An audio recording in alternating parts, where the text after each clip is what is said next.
C.S. Lewis, one of the greatest Christian thinkers in many people's minds of the 20th century, a man who didn't start following Jesus until later in life, because really he set out to prove the Bible false, and in doing, surrendered his life to Jesus, convinced that it was true, that Jesus was who he said that he was. A man who was a prestigious professor in the world outside of Christ, a man who authored many books, most notably the Chronicles of Narnia series, a.k.a. the Lion, the Witch, and the Wardrobe series, which actually he did write first, even though it's the second book in the series, but that's a different conversation. You can Wikipedia it. He wrote a lesser-known book called The Screwtape Letters, and it's kind of a freaky book. It's also a creative book. It's his attempt to step into the world of spiritual warfare in a fictional sense. And so what he dives into is the world of spiritual warfare in really insightful, alarming ways. It's a book that I reread recently in preparation for this series. And in the second sentence of the book, he says this. Chris, can we bring the house up just a little bit too? There are two equal and opposite errors into which our race can fall about the devils. One is to disbelieve in their existence. The other is to believe and to feel an excessive and unhealthy interest in them. They themselves are equally pleased by both errors. If you're a guest with us, we often work really hard to not take ourselves too seriously, while at the same time taking the gospel very seriously. And yet this morning, to me, quite frankly, feels kind of heavy. Because this morning what we're going to do is we're going to finish up a series that we started a long time ago, 3 weeks ago, called Why Ask? It's a series on prayer, and a series in which we've just been dealing with these issues of prayer and why to pray and how to pray, and pretending like we'd never heard of it before. Trying to invite people who struggle with prayer to re-engage in that conversation, trying to invite people who struggle with spirituality to reconsider the implications of prayer. And to be sure, as we finish up the series, there's a lot of stuff that we've not talked about yet, and maybe a lot of stuff that we could have and probably should have talked about. I mean, we haven't at all touched upon the importance of praise when it comes to prayer. We haven't talked at all about thanksgiving. I mean, Jesus himself started his prayer, the Lord's Prayer, the Jesus Creed prayer, by saying, Our Father who art in heaven, hallowed be your name. I mean, Jesus himself emphasized the importance of starting with praise. One of my favorite rabbinic statements, as I've studied, comes from, I don't know who it comes from, but it's impossible to be a good Jew and not thank God or not bless God 100 times a day. And of course, what they're getting at there is that it's silly to think that we live with a healthy perspective if we're not actively seeing God's hand in even the small stuff every single day. And yet we've not talked at all about praise. We haven't talked at all about the importance of believing what we pray. Even though Jesus talked about that, we haven't talked at all about prayer in community. You know, like in our world, in our culture, prayer is largely an individualistic thing, and yet Jesus, and in the Eastern world, it was a both and. He himself talked about where 2 or 3 have gathered together, the implications being on prayer. We're not going to touch on any of that. I guess my thinking is, I hope I've got another 40 years, so we've got time. You've got time. You don't need me to talk about all the nuances of prayer. You've got a Bible. You've got a brain. But what we are going to talk about this morning is what you might call intercessory prayer. Now, just say it out loud, because you've never probably said it before in your life. Say the word intercessory. Don't you sound smart and educated? Intercessory prayer is a very technical phrase. It's a word that, frankly, none of us ever use, probably. It's a word that I would have no reason to use were I not commissioned to look smart on a stage once a week. Just kidding. But it's a word that really refers to, like, when our culture thinks of prayer, technically, they're thinking of intercessory prayer. Intercessory prayer refers to a belief that God is not just benevolent and good and on our side. God is not just a God who saved us by his grace, but God is a God who his grace and compassion can be elicited through prayer to interrupt our daily lives, to turn circumstances, to bring different outcomes than might otherwise come about. Intercessory prayer really explores prayer as a literal, powerful means of affecting change in our world. So for the last 2 weeks, we've talked about prayer from a very personal, kind of emotional place. We don't have time to review it. I invite you to grab the podcast if you've missed those. But we've talked about prayer, first and foremost, as something that communicates desire to God. And with that, kind of the 1A is that prayer communicates trust in God. Intercessory prayer goes beyond that, and it talks about prayer. It explores this idea of prayer as a means of mattering in our world, as a means of changing outcomes in our world. I mean, we're a church that prides ourselves on mattering. We're a church that defines success by serving others. We use phrases like putting a serving towel over our arm and hearing cries and seeing needs. In fact, we're gonna do a series after Vision Weekend on September 18th. We're going to start a series that we've been working on for months called Reorganic. Re meaning like reply, like in an email. Because organic kingdom bringing is something that we've thrown around from the very, very beginning, right? And we're just going to explore like, okay, let's get more specific. Specifically speaking, how can we matter on an organic level? Well, what strikes me is that prayer would be one of those, and yet probably the first one that we would typically overlook. Like if we're going to talk about mattering in our world, prayer would be a central means of doing so, right? A central means of mattering to our friends and our coworkers, a central means of mattering to our kids, to our community. I mean, we talk about we want to make a tangible difference in our community, and though the results of prayer might be a little intangible, that if the goal is to matter, then prayer is central. So we're not going to talk about it then, we're going to talk about it now. This idea of intercessory prayer. Really what I want us to ask this morning, and I realize that this probably takes you in your conversations with God and friends to a realm that maybe you haven't touched on for a long time, is like, what do I believe about prayer? And do I believe that prayer is a means of affecting change in our world? I mean, do I believe that praying for my kid's future spouse really will impact their future home and the type of environment my grandkids are raised in? Do I believe that in praying for my kid's future spouse, that it really will steer him around some potentially toxic relationships, or at least keeping him or her from sealing the deal in said relationships? Do I really believe that praying for friends and coworkers to have their hearts softened to the Lord, that actually does something? Do I really believe that praying for my marriage or my friend's marriage or my coworker's marriage, that it actually turns the needle to the positive, that it actually helps people in marriages? Do I really believe that praying over finances and my business and my health and all of those different things, like I'm not asking, do you believe it in terms of, yeah, I'm a Christian, so yeah, I realize that it says it's orthodox. What I'm exploring is, do I believe it? Meaning, do I practice it? Like, why did Jesus say, hey, ask the Lord of the harvest to send more harvesters? I mean, is he playing some kind of game, or is he saying something literal? Like, why does Jesus say, pray for your daily bread and ask God to deliver you from evil?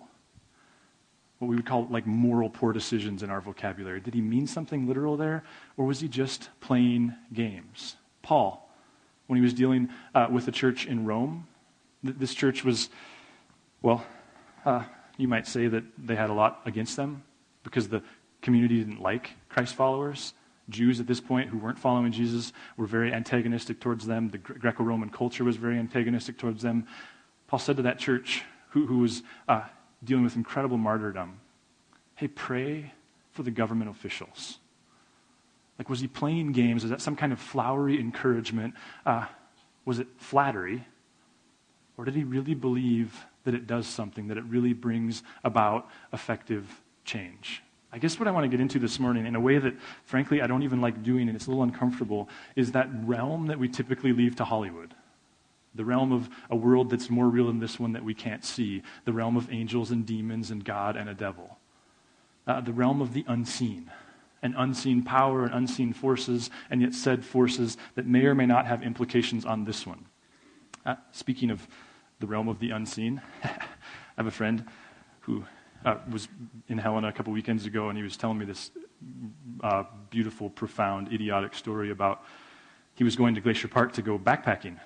And he's wise enough to know that, okay, if I'm going to go backpacking in Glacier Park, I'm going to see a grizzly bear, therefore I should take bear mace. So he went to the local outdoor store to buy himself some bear mace because his bottle was outdated. And when he was at the store, the clerk helping him tried to talk him into buying 2 bottles. And his rationale was, you really should take it to some open field somewhere and practice, like test it.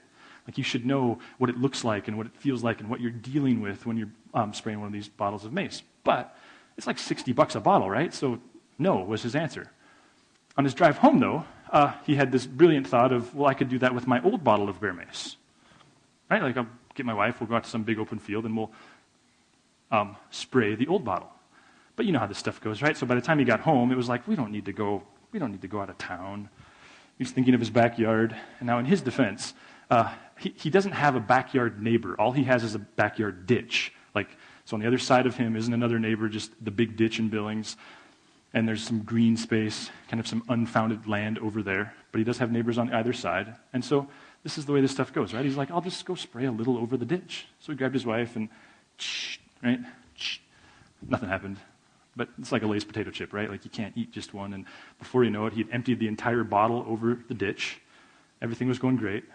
When his wife started to complain about itchy eyes, burning eyes, actually. And then he noticed that his lips were tingling. Unseen forces. That's the justification for the story. So she took off at a sprint. She's going to the front yard. His eyes are now on fire. Like you can imagine the pain, right? Like this is designed to take out like 700-pound bears. Now it's on him. So he's going to make his way to the front yard as well when he heard the neighbor's screen door slam shut. And he looked over, and there standing on the patio was his neighbor's 75-year-old father. This is awesome. So he's out there for about 3 seconds when my friend picked up on the fact that it obviously had hit him too. Largely he picked up on it because he was screaming, "There's poison out here! There's poison!" He had no idea that there's bear mace in the air. He's just like, all of a sudden there's mustard gas in the air or something, right? Like, this is the era of Vietnam and the Korean War. So he's on his hands and knees and he's screaming poison, and the plane had flown overhead, and so he started to speculate that like it was a crop duster and he like just randomly gassed his house. So my friend is making his way over there shamefully to kind of, confess and acknowledge what was going on when he heard the front screen door slam shut. And what he heard was, what he later learned was the 75-year-old mother, and she's now in the front yard screaming, "There's poison in the house! There's poison in the house!" It had infiltrated their entire house and was filling their house. So now he's over there consoling this elderly man in the backyard, and his wife's in the front yard helping this mother. And I said, "Well, what did your neighbors say?" And he said, "Well, he's not suing me, but he wasn't amused." It's the best. As soon as I heard that story, I was like, right, like anybody worth their weight in salt can make a story work. So here we go. Do you believe, in a world that you can't see? Do you believe in a world that you can't see yet? Do you believe that in that world there's a battle ensuing that has incredible implications on the world in which we live? And what do you believe about prayer? Do you believe that prayer has any influence over that world? That prayer in any way can affect change over that world, and in doing change in this world? I know it's freaky, and I know if you're new to church, you're like, well, what's next? Like chicken blood, right? I realize this it is way outside of our comfort zone. Do you believe that there's a world that maybe isn't way out there, but that's right here, where real stuff is happening, and that prayer actually has implications on what goes on there, and in doing what goes on here? What do we do with that? The Apostle Paul, he does a lot with it, actually. In Ephesians 6, there we go. Finally, be strong in the Lord and in his mighty power. Put on the full armor of God so that you can take your stand against the devil's schemes. For our struggle is not against flesh and blood, but against the rulers, against the authorities, and against the powers of this dark world, and against the spiritual forces of the heavenly realms. It's heavy. But apparently the Apostle Paul, who many of us would consider to be the greatest Christ follower ever, he believed that there was a realm that he couldn't see, and that realm had impact on this realm. And when dealing with marriage conflict and work conflict and community conflict, he went so far as to say, hey, don't forget that sometimes you're not battling each other.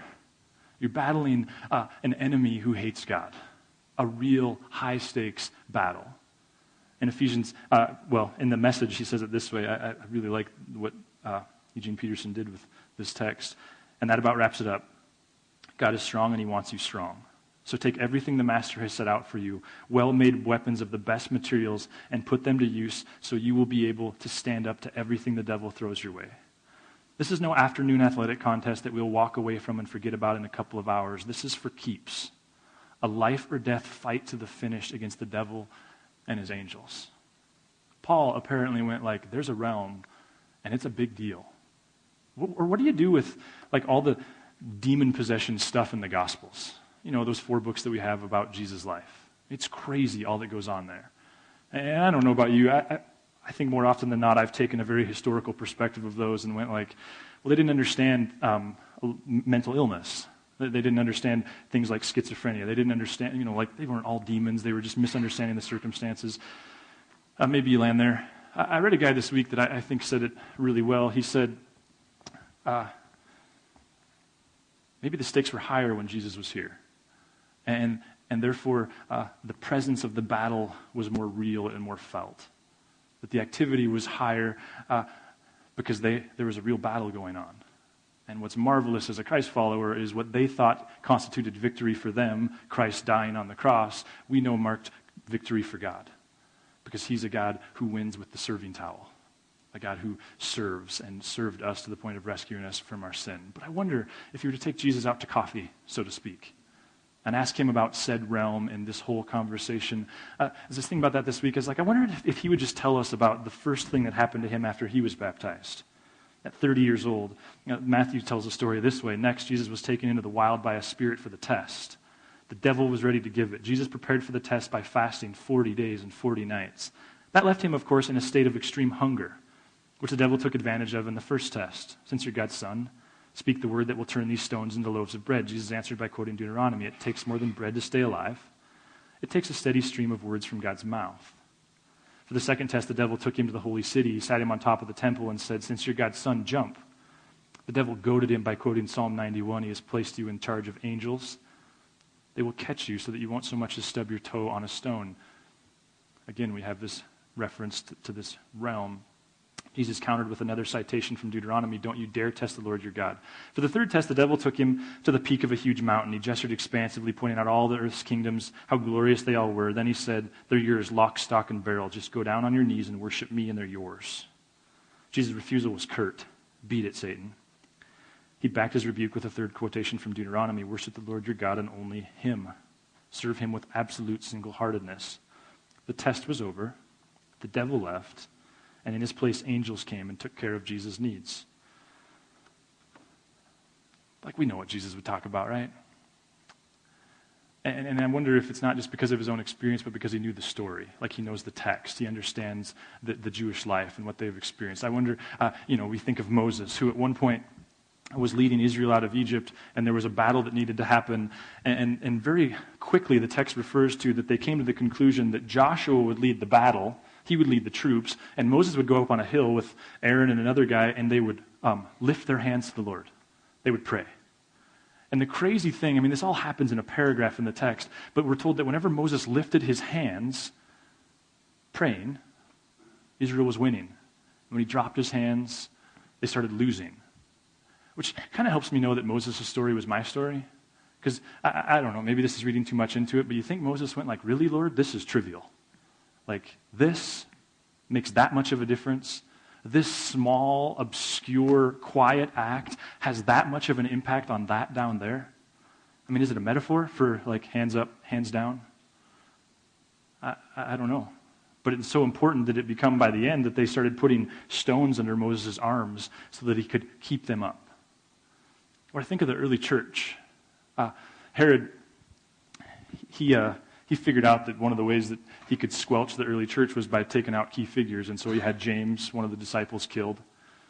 He killed Stephen, another early disciple. Well, and then there was a positive response from that. And so he had Peter, kind of the big dog on campus, arrested. And his plan was to try him and kill him, but he arrested him during a festival, and he knew well enough to have a trial during the festival because his job is to keep the peace, and that won't do that. And so he threw him in jail. A lot like the John the Baptist thing. Peter's friends could do nothing, right? Peter's in jail, being held captive, we might call it a high-security prison by the strongest nation in the world. Here's what Acts says. So Peter was kept in prison, but the church was earnestly praying to God for him.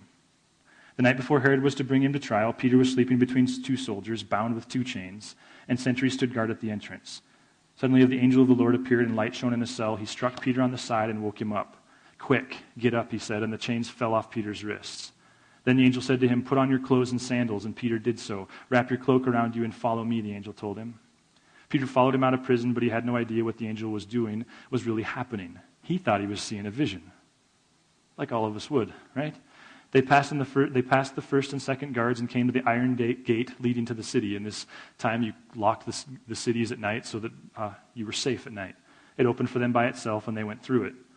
When they'd walked the length of one street, suddenly the angel left him. Then Peter came to himself and said, "Now I know without a doubt that the Lord has sent his angel and rescued me from Herod's clutches and from everything the Jewish people were hoping would happen." In my own personal studies, I was wrestling with intercession because for me, it's emotionally exhausting. It's not an exact science, right? Like this gets us into all of the hang-ups we have. What strikes me is that if the text is our guide, if we believe that it is the story, that it frames our story, that it's truth, then really we have no choice but to believe that there's a realm more real than this one that impacts this one. And that realm can be impacted via prayer. But if you think about it, that's not all that unique, that there's more going on than what we might initially think, right? Like just think of the simple tree. You see a tree, you go, "Oh, a tree." And yet if you step back from it, even with rudimentary science in mind, you go like, "Oh yeah, there's a lot at play for that tree to be standing." That there's the need for dirt, right? Soil. And yet there's not just a need for dirt and soil, there's a need for minerals in that soil. And there's not just a need for those minerals, but there's a need for like earthworms, like to till the soil. And yet there's not just a need for those things, there's its vast root system, which needs to go out and secure water, which is another crucial element. And yet even then you haven't summarized everything that's in play with the tree. You've got conversation about what is its proximity to other trees. Does it have room to grow? What is its climate? Because some trees, they need a lot of direct sunlight. And others, a lot of direct sunlight would kill them. Some trees need a dormant season, a season where they're not expected to grow, where things freeze and they just kind of chill out, hibernate, if you will. Other trees, that would kill them. Or take a baseball. When I was 15 and playing Legion, I couldn't hit, never really could. Couldn't play in the field very well, too young, but I could pitch. What that means is that I got to play once a week, twice a week if my once a week outing went poorly. So it was kind of a double-edged sword. Because you pitch and then there was rules dictating how many innings you could throw a week. And so the rest of the time you sat on the bench and iced your arm and got made fun of by the guys that could really play baseball. So some guys and I who were also bench warmers, some because they were pitchers and others just because they were bench warmers, we started talking about like what the inside of a baseball looked like. Right? And we'd heard the stories and seen the diagrams. So we dug to the bottom of the 5-gallon bucket, and we found the baseball that the cover was like barely hanging onto, and we went to work. And what we figured out is underneath the cover, there's this white string. And the white string is often glued there, but it's kind of real fine, just like you would sew clothes with, and it's wrapped very tightly. And so sometimes you could peel that off, but we'd just take it and rub it on the concrete, and then you'd like peel it like an orange. And then underneath that is yarn, typically gray or purple, sometimes both. Don't know why. And you'd unwind the yarn, and then that's when the game really started for us, because we started making a yarn ball. Like from the very beginning, we just started with this yarn, and I'm not exaggerating, it was like this big when the season was over. We just wrapped this yarn, and it was like a giant medicine ball, and I had it until we got married, and then it got thrown away.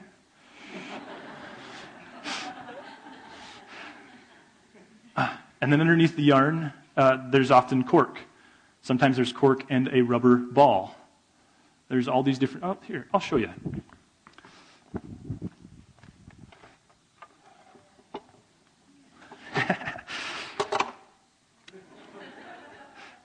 That was Davey's idea.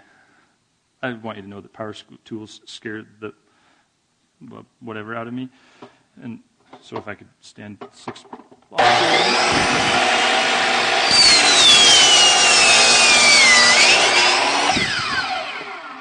It's a little close. Is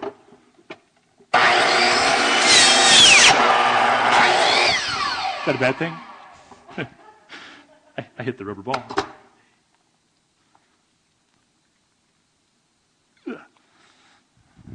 Davey's inspired me to do push-ups, so now I can do that.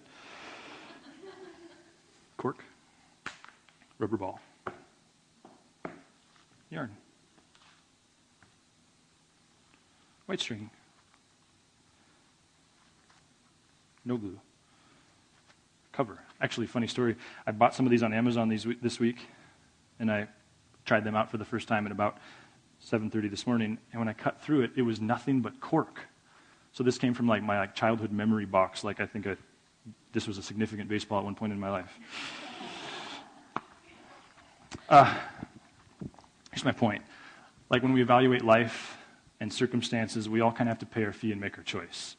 I mean, there's the free will aspect, right? There's the people aspect. There's the decision-maker aspect. There's the reality that the decisions you make impact the trajectory of your life, and the decisions you make impact the trajectory of other people's lives. Most people, irrespective of their spiritual beliefs, will go at least another step further, and they'll recognize that there's natural science in play. What some would call pure chance, and others would call God's design. There's things like gravity, right? And there's things that are just unavoidable. That's why miracles are miracles, because typically natural science wins the day. The text seems to go, okay, there's a third one. And most of us who are spiritual, which would probably most of you, we're comfortable with the third one. There's God. And yet there isn't just God. There's this entire unseen battle.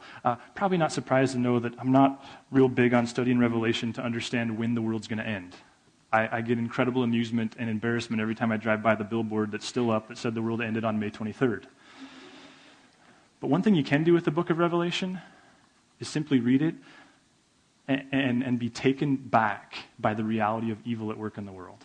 And I don't care what your theology and what your ecclesiology, I don't care what any of that is. Everyone can agree, it's a stark reminder that there is a real battle going on. And it seems to me that there's a couple things we can do with this reality. One is we can just simply ignore it. We can just ignore it. Because it freaks us out, because it makes hair on the back of our neck stand up, because it's uncomfortable, because it's so mysterious, because it's so gray, because so many other Christians make such a big deal out of it, and it's embarrassing, and they the devil's in every copy machine and every flat tire and every broken down car. We can just ignore it. We can push it aside. And in doing, we can ignore the fact that prayer may or may not have impact on the type of adults that our kids are, and the type of marriage that they have, and the type of marriage that we have, and what our finances look like, and what our business looks like, and all kinds of other things. Or we can embrace it. Not presumptuously, not with a sense of entitlement, not like we understand it with crystal clarity, not because we understand the formula or we can even map it out. That's why all I can do is go, there's these four things. There's people, and there's natural science, and there's God, and there's his enemy. I don't understand how they all go together. We can embrace it. We can recognize that prayer does impact the direction of things, and we don't always understand why or how or when, and yet the text tells one story after another that somehow this thing called intercessory prayer, it actually does change the world. And it would be tragic, in my view, if we were a church who prided ourselves on mattering our community to the extent that we do, and yet downplayed the silent role, the unimpressive role, the unseen role, the uncelebrated role of praying change into our own lives, into our community, into those that we have high hopes for, into our kids. You just keep on going. We can ignore it. We can embrace it. Let me just give you a few, I just want to try to get really practical, a few ways that I think you can embrace it. Number one is I just simply wonder, what if we just did it? What if we left this why ask season and we went back, maybe for some of you, maybe for the first time, to a discipline where we start our day and we sit in a chair for 15 minutes with our cup of coffee and we talk to God about the desires of our heart. 2 weeks ago, we confirm our trust in him in the areas where we're anxious last week, and we take the time to pray for things that it sure makes sense to us would be God's will. Humbly, with unconditional trust, without any pretension, just going God, here it is. What if we were just a people who prayed and continued to try to not be hyper-spiritual on all the issues, but at the same time, we're silently great prayers? Second thing is this: we created an email. This is simply prayer@narratechurch.org. We don't have an official prayer team right now, and there's reasons that we haven't, because oftentimes those teams are gossip chains, and so we've tried to avoid that. I think it's time to create a team of people who say, I would like to get the prayer requests that come in on info cards. I'd like to get the prayer requests that come in on emails and phone calls. Give them to me. So we've created a email, and what that's going to do is that's going to go to Sarah. She's going to assemble those, and a couple times a week, she'll send out a pretty big list of prayer requests, and when they're time pertinent, she'll send them out immediately. Encourage you, invite you to join the team. Sign up sheet in the back, info cards, conversations, skywriters, whatever you want to do to let us know. Third then is like prayer requests. Let us pray with you, for you. Tell us your prayer requests. We'd love to walk with you. Let me talk about a couple of things that I chalk up as dream things.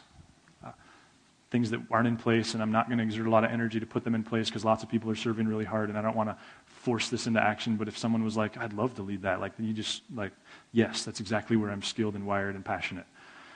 First of all, I would love if we had teams of people, 1 or 2 people, that every service were in a corner, some other part of the building, that they said once a month, twice a month, I'll tend one service and I'll serve the other. And my serving isn't going to be with kids and it's not going to be with ushering. I'm going to go, I don't know, we haven't even figured out where yet, and I'm just going to pray over the service.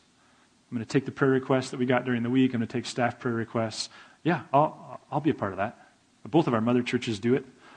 It's something that we've wanted to do for a long time, and yet one of those things that I didn't want to force the creating of it. So if you'd like to lead something like that, let me know. Other one that's closely related to that is a midweek prayer gathering. Whether it's in the morning or the afternoon or the evening, I don't care. We don't have one because, bluntly, I don't want to lead it. I don't think I should lead it. But if you're someone that's would love to lead that and could be encouraged if there were 10 people or 1 person, we have a great conference room at the offices now, right above Riley's. Would love to have a conversation with you about just starting a gathering once a week and inviting people to pray with you, but knowing that not very many people are. But we'll assemble a tribe of people who will pray hard together. Let me just close with this story as we just kind of think about this whole series. There was a rabbi who was particularly, it's distracting, confused and frustrated with his relationship with the Lord, and he was standing in the front yard kicking dirt, so to say. And God showed up, and he had a conversation with him and said, okay, here's what I want you to do. See that big rock? And he walked him over. There was this massive rock in his yard. He said, every morning and every evening, I want you to push that rock. Push it where? God said, over there. Okay. Every morning, every evening, first thing you do, last thing before you go to your bed, I just want you to push that rock. The man did. The rabbi did. In fact, he did for in excess of a year. And after a little over a year, Satan showed up and said, what are you doing? He said, I'm pushing this rock. Pushing it where? He said, over there. He said, have you made note of the fact that it hasn't moved? It is a big old rock. It hasn't moved a centimeter. The man stepped back and said, wow, yeah, you're right. It hasn't moved an inch. Satan left. Next morning came, man slept in. Next night came, man stayed in his house. Next day, the same thing. Third day, God showed up and said, what are you doing? He said, I didn't move it. Pushed it forever. Didn't move a centimeter. God said, look at your arms. And the man looked at his arms and look at your chest. Look at your core. Look at your legs. And for the first time, the man made note of the fact that he was exponentially stronger than he was a year ago. God said it wasn't about moving the rock. It wasn't about that at all. Now, I'm not suggesting that prayer is all about us. I'm not suggesting that the fruit of praying is all about us. I love the parable, though, because it communicates that sometimes trusting God is an inexact science.